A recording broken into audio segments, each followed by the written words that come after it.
चलिए, सब लोगों के पास आवाज़ पहुंच पा रही है?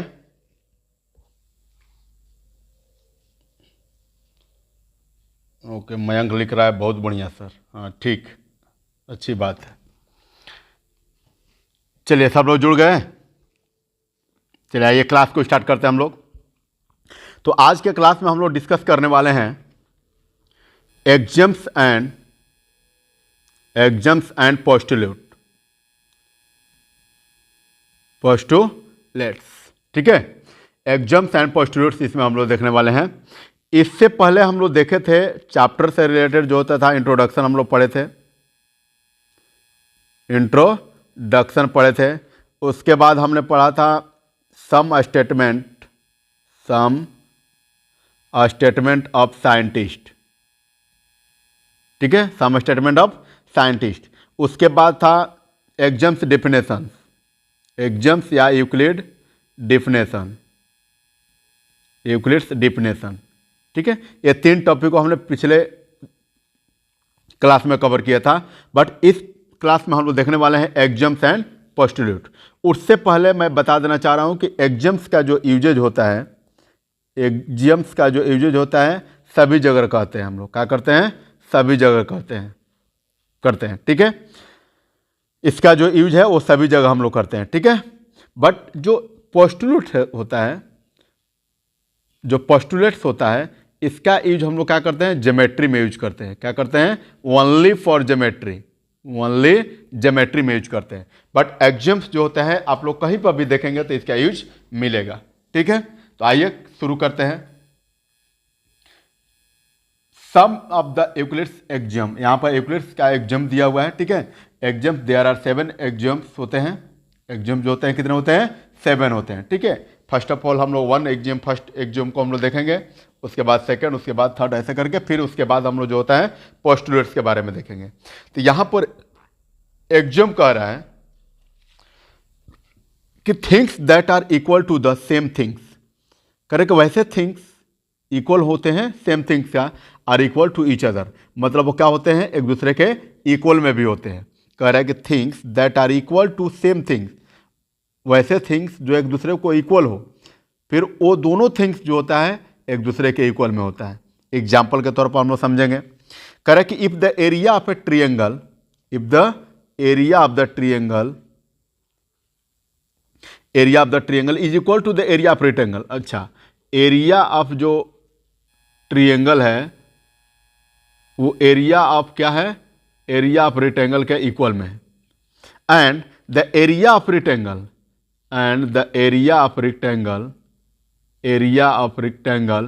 is equal to the area of a square,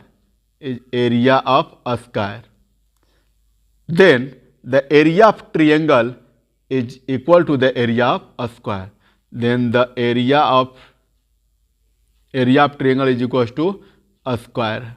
ठीक है, मतलब देखिए यहां पर area of triangle is equal to कह रहा है कि एरिया ऑफ रेक्टेंगल है, फिर area of rectangle is equal to area of square है, तो लास्ट में कह रहा है कि area of triangle is equal to area of square. होगा, ऑब्वियसली होगा, क्योंकि एरिया ऑफ यहाँ पर जो होते हैं area of triangle is equal to area of rectangle है, area of rectangle is equal to area of square है, तो एरिया ऑफ रेक्टेंगल और एरिया ऑफ ट्रिएंगल क्या होगा? एक दूसरे को इक्वल हो रहा है। तो जब वो इक्वल हो रहा है तो एरिया ऑफ स्क्वायर भी जो होता है क्या होता है? वो दोनों से, इससे फर्स्ट से और सेकंड से क्या होगा? Area of triangle is equal to area of square होगा। ठीक है, आइए अगर बाय द वे ऐसे नहीं समझ में तो हम लोग ऐसे समझते हैं। लेट अस सपोज किया जाए कि x जो है इक्वल्स टू में है y का, x जो है इक्वल्स टू में क्या है? y का। एक थिंग्स हो गया। एक दूसरा थिंग्स जो होता है m, ये क्या हो गया? ये इसी थिंग्स के इक्वल में है। ठीक है, इसी थिंग्स के इक्वल में है। तो क्या x is equals to m equal नहीं होगा? क्या m is equal to equal होगा कि नहीं होगा? क्योंकि इसके LHS RHS पार्ट में y है, इसके भी RHS, मतलब x is equal to y है और y is equal to m है, तो क्या y is equal to x नहीं होगा? y is equal to x होगा। ठीक है, एग्जाम्स नंबर फर्स्ट। आइए नेक्स्ट एग्जाम्स नंबर सेकंड हम लोग देखेंगे। कह रहे कि if equals are added to the equals. अच्छा, कह रहा है कि अगर इक्वल्स में हम लोग क्या करें? ऐड इक्वल करें, देन होल्स आर सिमिलर, तो दोनों क्या होगा? सिमिलर होगा, मतलब वो भी दोनों इक्वल होगा। एग्जाम्पल के लिए कह रहा है कि this exam indicates only the magnitude of the same kind यहाँ पर क्या कर रहा है कि ये एग्जाम जो होता है इंडिकेट करता है किसी लिए सेम काइंड का मैग्नीट्यूड के लिए। कैन बी एडेड टू और compared, for example a line can not be added to the rectangle nor can angle और कंपेयर टू द पेंटागन। ठीक है, कह रहा है कि एक लाइन जो होते हैं कभी नहीं ऐड करके रेक्टेंगल को बनाया जा सकता है, बट एंगल के कंपेयर में जो होता है का पेंटागन ड्रॉ किया जा सकता है। ठीक है, आइए इसके लिए भी एक एग्जाम्पल ले लेते हैं। इस वे में हम लोग एक्स इजुकस टू अगर वाई हो या फिर पी इजुकस टू क्यू हो, ठीक है, पी इजुकस टू क्या हो, क्यू हो, तो ये दोनों का जो ऐड होगा एक्स प्लस पी, क्योंकि जब भी हम लोग जोड़ते हैं लेटर सपोज ये फर्स्ट इक्वेशन हो गया, सेकंड इक्वेशन हो गया, क्योंकि इक्वालिटी का साइन है, और जिसमें भी इक्वालिटी का साइन होता है that is form of A equation. तो फर्स्ट इक्वेशन और सेकंड इक्वेशन को ऐड करेंगे तो इक्वेशन का ऐड करने का प्रोसेस क्या होता है कि एलएचएस को एलएचएस तरफ, आरएचएस को आरएचएस तरफ हम लोग ऐड करते हैं। तो X plus P is equals to Y plus Q, ये दोनों भी मतलब पूरा जो होल होता है ये भी क्या होगा, इक्वल होगा। ऐसा एग्जाम्स नंबर थर्ड कह रहा है, सॉरी सेकंड कह रहा है कि if equals are added to the equals, equals को क्या किया जाए, इक्वल्स के साथ ऐड किया जाए तो उसका जो होल होगा वो भी इक्वल होगा। ठीक है, आई होप समझ में आ रही होगी बात। चलिए मनोज, समझ में आ रहा है आपको ना? हाँ, okay. Next exams number third कह रहा है कि if equals are subtracted from the equals, कह रहा है कि अब इक्वल्स को क्या किया जाए, जब सब्ट्रैक्ट किया जाएगा तो ऐड किया जाए तो भी इक्वल होगा, और सब्ट्रैक्ट किया जाएगा तो भी होल सिमिलर के साथ जो होता है वो भी इक्वल होगा। इसके लिए भी एग्जांपल ले लेते हैं। ठीक है, इसके लिए भी एग्जांपल ले लेते हैं। तो यहाँ पर भी एक्स इजुकस टू वाई कर लेता हूँ और पी इजुकस टू क्यू कर लेता हूँ। इस केस में हम लोग क्या करना है, सब्ट्रैक्ट करना है। तो सब्ट्रैक्ट करेंगे तो x minus p is equals to y minus q, तो क्या ये दोनों इक्वल नहीं होगा? ये भी तो दोनों इक्वल होगा। मतलब यहाँ से हमको पता चला कि एग्जाम्स नंबर जो फर्स्ट है वो सेकंड है, वो कह रहा है कि अगर इक्वल्स के साथ इक्वल को ऐड किया जाए तो भी होल जो होगा वो भी क्या होगा, इक्वल होगा। ठीक है, थर्ड एग्जाम जो कह रहा है कि इफ इक्वल्स के साथ इक्वल को सब्ट्रैक्ट किया जाए तो भी उसका होल जो पार्ट होगा वो भी क्या होगा, इक्वल होगा, जैसा कि हमने एग्जाम्पल के थ्रू देखा। फिर फोर्थ कह रहा है कि the things that coincide, coincide का मतलब क्या हो रहा है, एक के ऊपर एक का होना। ठीक है, एक के ऊपर एक का होना। कह रहा है कि the things that coincide with each other are equal, कह रहा है कि वैसे थिंग्स जो कोइंसाइड कर रहा, मतलब एक के ऊपर एक का हो जाना। लेटर सपोज किया जाए कि मैं यहाँ पर एक पॉइंट डाल रहा हूँ, इसके ऊपर एक और पॉइंट, ए पॉइंट हो गया, इसके ऊपर एक और पॉइंट मैं डाल दिया बी, तो क्या दूसरों को एक ए वाला पॉइंट और बी वाला पॉइंट में डिफरेंस कुछ है? कुछ नहीं है, क्योंकि ये दोनों इक्वल ही हैं, ये दोनों क्या है, इक्वल ही है। ठीक है, या फिर लेटर सपोज किया जाए कि अगर एक ये वाला थिंग्स है जिसका 2 मीटर है, 1 मीटर है, एक और 2 मीटर वाला जो होता है शेप वाला जो होता है इसके ऊपर 1 मीटर शेप वाला रखे, तो क्या दोनों में डिफरेंस होगा? नहीं डिफरेंस होगा, क्योंकि दोनों क्या होगा, इक्वल होगा। तो जब भी कोइंसाइड में कोई भी थिंग्स हो तो हमेशा वो क्या होता है, इक्वल होता है, हमेशा क्या होगा, इक्वल होगा कोइंसाइड। चाहे लाइन सेगमेंट को ही देख लिया जाए, हमने लीनियर इक्वेशन में हमने पढ़ा था कि अगर एक लाइन एक दूसरे पर कोइंसाइड कर जाता है तो उसका जो सॉल्यूशन होता है वो क्या होता है, इक्वल होता है। सॉल्यूशन जो होता है इनफाइनाइटली मेनी सॉल्यूशन होता है। क्यों? क्योंकि एक दूसरे को कहाँ पर कट रहा है, जहाँ जहाँ पर पहला वाला लाइन जाएगा वहाँ पर सेकंड वाला लाइन भी ले जाएगा, क्योंकि ये लाइन दोनों जो होता है कोइंसाइड कर रखा है। ठीक है, आया बात समझ में? आइए फिफ्थ नंबर जो होता है post exams, fifth number exams कह रहा है कि the whole is larger than a part. बात सही है भाई, कि जो होल होता है पार्ट से कभी भी बड़ा होगा, क्योंकि पार्ट जो होता है होल का एक पार्ट होता है, एक हिस्सा होता है कि नहीं है? आइए एग्जाम्पल के थ्रू पढ़ते हैं। यहां पर एक रेक्टेंगल है पूरा होल पार्ट, और इसमें मैं आपको एक थोड़ा सा पार्ट दे दिया, तो क्या ये वाला जो पार्ट होगा इस पार्ट से छोटा होगा कि नहीं होगा? ये पूरे पार्ट से वो छोटा होगा कि नहीं होगा? मतलब ये पूरा पार्ट जो होता है क्या होगा, वो बड़ा होगा पार्ट से। ठीक है, पूरा पार्ट जो होता है बड़ा होगा पूरे पार्ट से। अगर लेटर सपोज किया है कि ये आपके पास इतना बड़ा चॉकलेट है, ये पूरा होल चॉकलेट है, और इसमें से आपको इतना दे दिया, तो ये क्या आप जो पूरा होल वाला पार्ट था उससे क्या वो ज़्यादा आपको मिल गया? नहीं मिला, क्योंकि उसी में क्या पार्ट आपको ब्रेक करके दिया गया, तोड़ करके दिया गया। तो अब इसलिए कि आपका पार्ट जो होता है वो छोटा होगा और होल पार्ट जो होता है वो क्या होगा, बड़ा होगा। ठीक है, यहां पर भी वही कह रहा है कि the whole is larger than the part. Part से जो होता है होल क्या होता है, हमेशा बड़ा होता है। पार्ट से जो होल होता है वो क्या होता है, हमेशा बड़ा होता है। ठीक है, चलिए इधर आशुतोष समझ में आ रहा है आपको? हाँ, रिप्लाई करते रहिए भैया, ताकि हमको समझ में आए कि आप लोग समझ पा रहे हैं। चलिए आइए next postulate, postulate number 6। Postulate number 6 कह रहा है कि things that are double of the same things. कह रहा है कि वैसे थिंग्स जो क्या हो, डबल हो। अब देखिए, हमको लग रहा है कि सेकेंड और थर्ड, सेकेंड में कह रहा था कि if equals to added to the equal, equal के साथ ऐड किया जाए तो उसका होल जो होगा वो भी इक्वल होगा। थर्ड में कह रहा था कि if equals are subtracted from equal, equal में सब्ट्रैक्ट किया जाए इक्वल के साथ तो भी उसका रिजल्ट जो होगा वो भी क्या होगा, इक्वल होगा। बट यहाँ पर भी जो 6 कह रहा है कि थिंग्स दैट आर डबल, अब कह रहा है कि वैसे थिंग्स जो डबल हो, ठीक है, वो जो क्या हो, डबल हो, ठीक है, तो वो भी क्या होता है, things are equal to the each other, वो दोनों क्या होगा, वो भी इक्वल होगा। आइए फॉर एग्जाम्पल ले लेते हैं।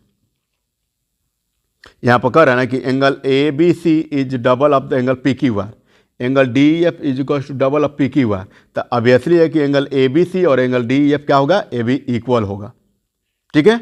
आइए इसको एक छोटा सा एग्जांपल के लिए मैं समझा रहा हूँ। एक्स इज इक्वल टू अगर 2y हो, एक्स इज इक्वल टू क्या है, 2y हो, एंड क्या मैं कर दूँ, and M is equal to कर दूँ 2y, ठीक है। तो ये हो गया फर्स्ट और ये हो गया सेकेंड। तो हम देख रहे हैं कि दोनों का RHS पार्ट इक्वल है, तो LHS पार्ट ऑल्सो इक्वल होगा। ये क्या होगा, ऑल्सो इक्वल होगा, ठीक है। तो यही कह रहा है कि थिंग्स दैट आर डबल, ये दोनों क्या हो गया, ये थिंग्स होता है, ये क्या होता है, हर केस में ये थिंग्स होता है। कह रहा है कि the things that are double, ये थिंग्स क्या है, डबल है, दोनों थिंग्स क्या है, डबल है। अब द सेम थिंग्स क्या होता है, सेम थिंग के साथ, और equal to the each other, हमेशा क्या होगा, एक दूसरे को इक्वल में होगा। जैसे देखें ना कि x is equal to 2y है, M is equal to 2y है, तो X is equal to M क्या होगा, फर्स्ट और सेकंड के अकॉर्डिंग होगा, ठीक है। आया बात समझ में? चलिए next postulate, 7 postulate, sorry exams number 7, ठीक है। अभी मैंने बताया था कि एग्जाम्स जो होते हैं वो कितने होते हैं, एग्जाम्स जो होता है वो 7 होता है, और पोस्टुलेट कितना होता है,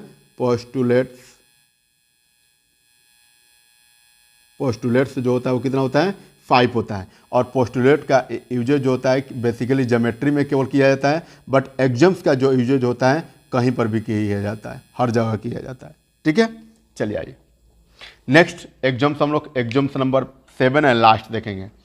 यहाँ पर कह रहा है कि थिंग्स दैट आर हाफ, अच्छा ये कह रहा है कि हाफ, उसमें डबल कह रहा था 6 में, 7 में कह रहा है कि हाफ अगर कर दिया जाए सेम थिंग्स के साथ तो वो भी क्या होगा, इक्वल होगा। आइए सपोज किया जाए कि यहाँ पर जो होता है एक सर्किल को ड्रॉ किए हैं, और एक सर्किल को क्या किया है, डायमीटर जो ए बी जो होता है इस सर्किल को 2 इक्वल पार्ट में डिवाइड कर दिया, सर्किल को क्या कर दिया, 2 इक्वल पार्ट में डिवाइड कर दिया। तो यहाँ पर अब हाफ कह रहा है, तो हाफ करने का मतलब क्या होता है, अगर मैं ओ ए का बात करूँ तो ओ ए जो होता है हाफ किसका होगा, ए बी का होगा, हाफ किसका होगा, ए बी का, क्योंकि ओ ए जो होता है यहाँ का, यहाँ से जो डिस्टेंस होता है इसको आर बोलते हैं, ओ बी को भी ऑल्सो आर बोलते हैं, तभी तो diameter is equal to 2 into R होता है, ठीक है। क्यों, क्योंकि R is equal to diameter का हाफ, ठीक है। यहाँ से हमने समझा कि ओ ए जो रेडियस है वो ए बी जो डायमीटर होता है उसका हाफ है, ठीक है। ये हो गया फर्स्ट। तो A O B is equal to भी तो होगा half of A B, O B is equal to भी क्या होगा, हाफ ऑफ ए बी होगा, क्योंकि ओ ए और ओ बी ये दोनों का है रेडियस होता है, और रेडियस हमेशा जो होता है डायमीटर का हाफ होता है, रेडियस जो होता है हमेशा डायमीटर का हाफ होता है।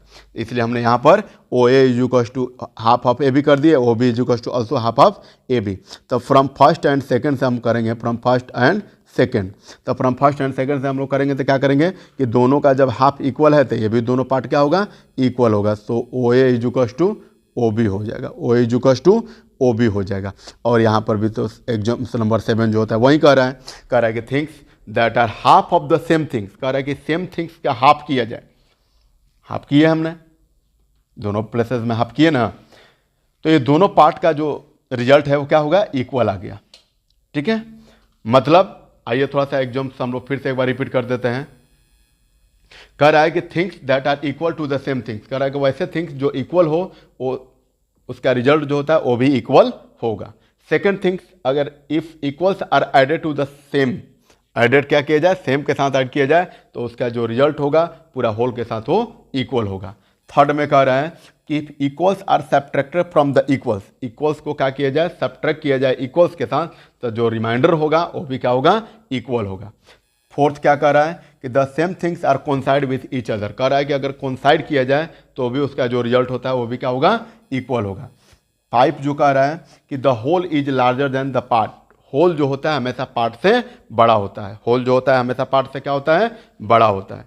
ठीक है, अनुराधा समझ में आ रहा है आपको?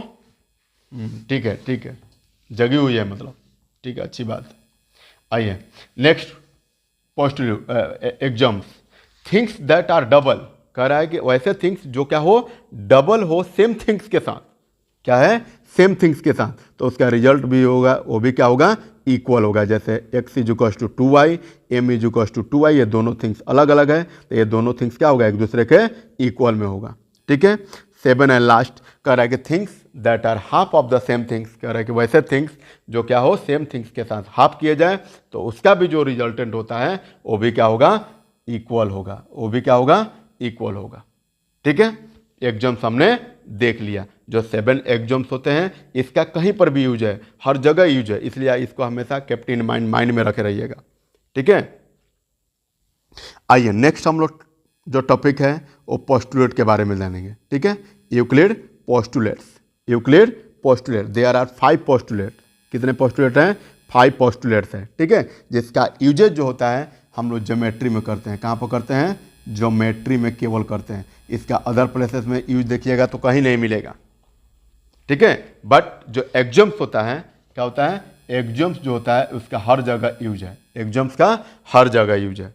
ठीक है, आपको एलजेब्रा में मिलेगा, कोऑर्डिनेट ज्योमेट्री में, हर जगह आपको मिलेगा, बट पोस्टुलेट्स होता है वो केवल आपको ज्योमेट्री में देखने को मिलेगा। ठीक है, अभी देखेंगे इससे रिलेटेड जो होता है क्वेश्चन को करेंगे। ठीक है, तो हम लोग पाएंगे कि ये सब के सारे पोस्टुलेट जो होता है ज्योमेट्री में ही यूज किया गया, बट एग्जाम्स जो होता है हर जगह यूज किया जाता है। अब एग्जाम से रिलेटेड जो होता है क्वेश्चन आपको बनेगा कैसे, जैसे क्वेश्चन कहेगा कि right the 6 number exams, right the 7 number exams, ये तरह, या डिस्क्राइब द 7 नंबर जो एग्जाम्स होता है वो। ठीक है, इस चैप्टर के में इसी टाइप से रिलेटेड जो क्वेश्चन होते हैं आपको क्रिएट होते हैं, बनते हैं।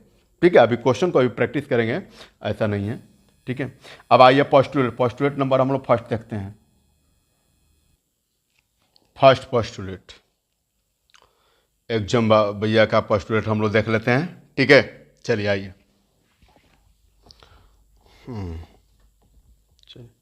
फर्स्ट कह रहा है कि a straight line may be drawn from any one point two the any other point.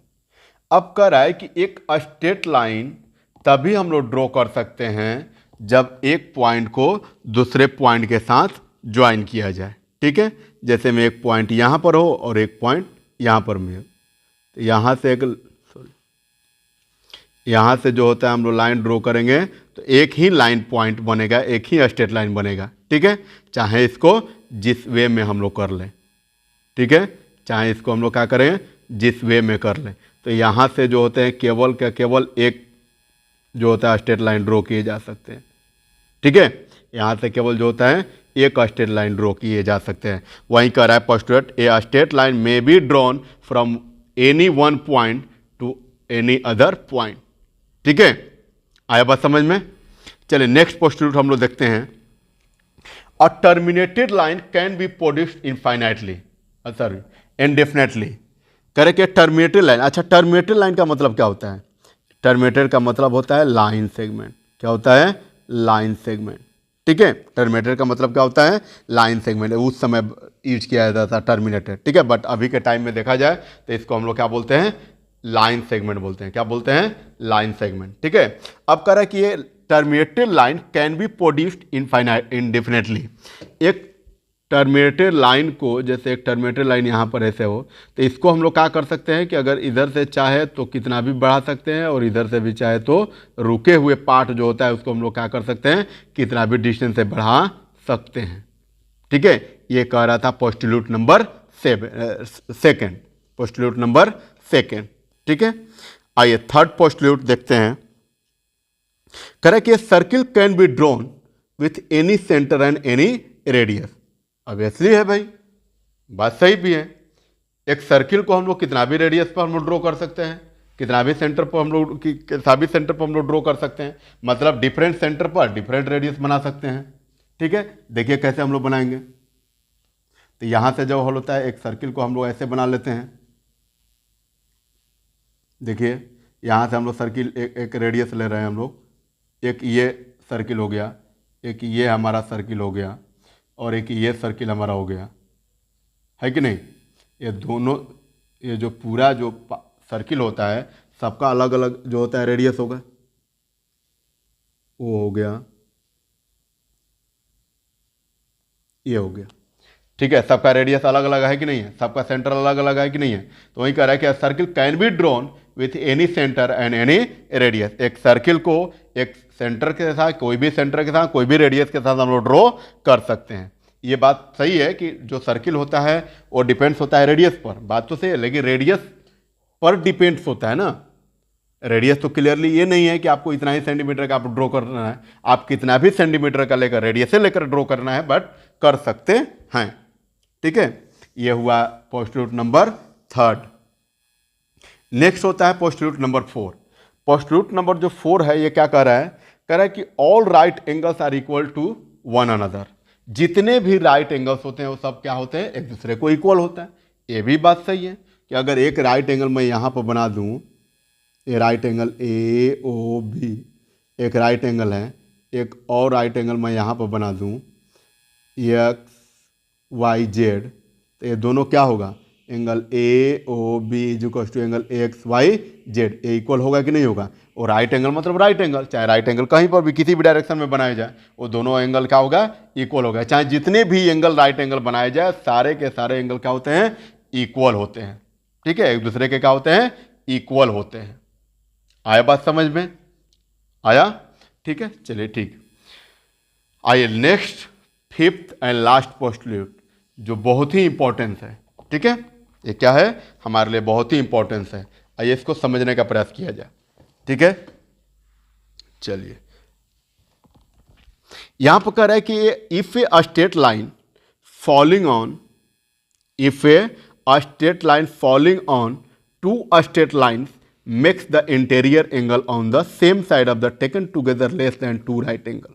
ठीक है, ये कह रहा है कि अगर दो स्ट्रेट लाइन पर एक थर्ड स्ट्रेट लाइन जो होता है फॉल कर जाए। ठीक है, जैसे हम लोग पैरेलल लाइन वाला पढ़ते थे कि ए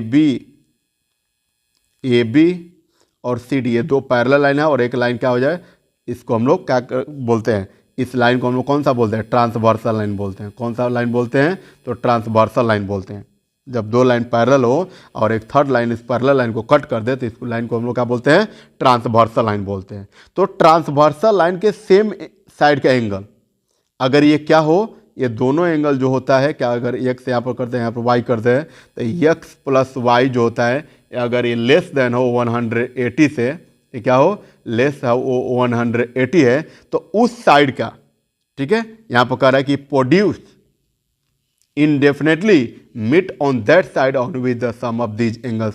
तो वो कह रहा है कि ये दोनों जो साइड होता है, जो x प्लस वाई जो लेस एंगल 180 डिग्री का है, तो अगर उसको और भी प्रोड्यूस हम लोग करें तो क्या करेगा, एक दूसरे को जाकर मिल जाएगा।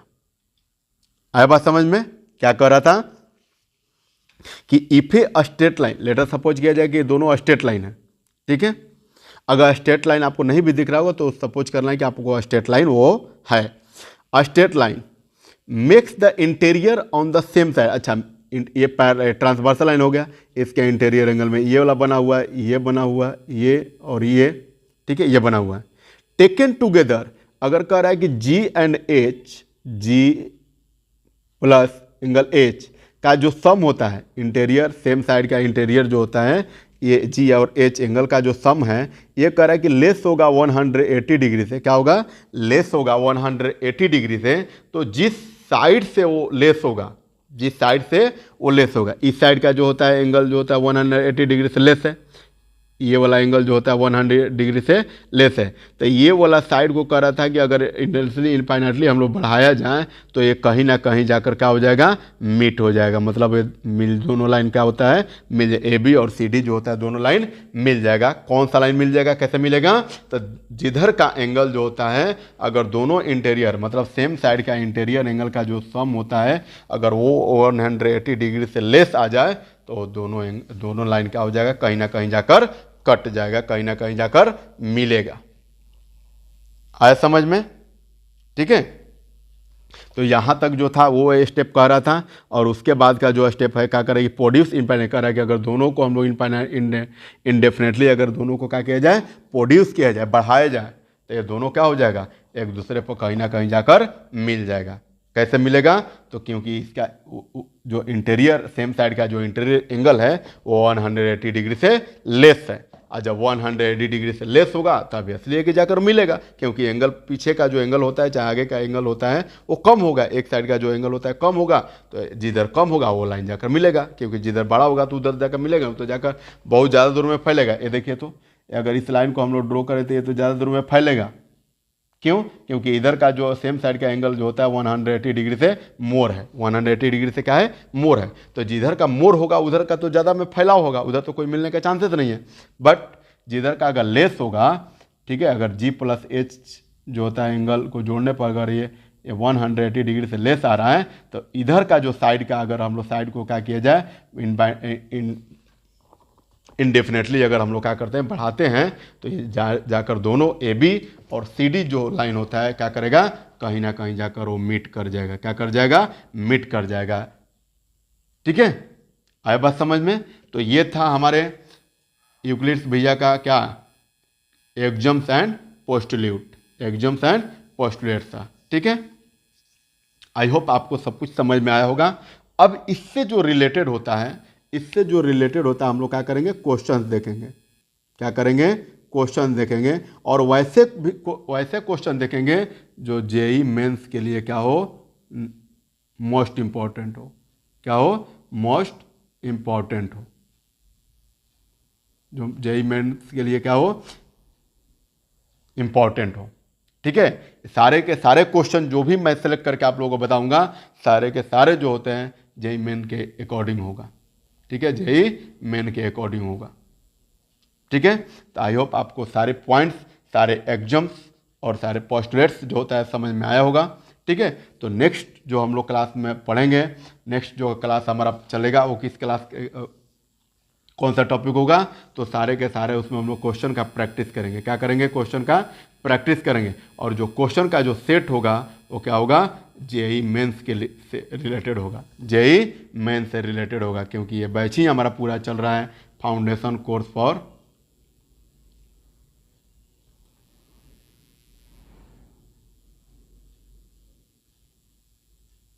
Foundation course for class 9th and 10th के लिए। ठीक है, क्लास 9th एंड 10th के लिए। ठीक है, चलिए आज हम लोग क्लास को इतना ही तक ख़त्म करते हैं। चलो, थैंक यू सो मच।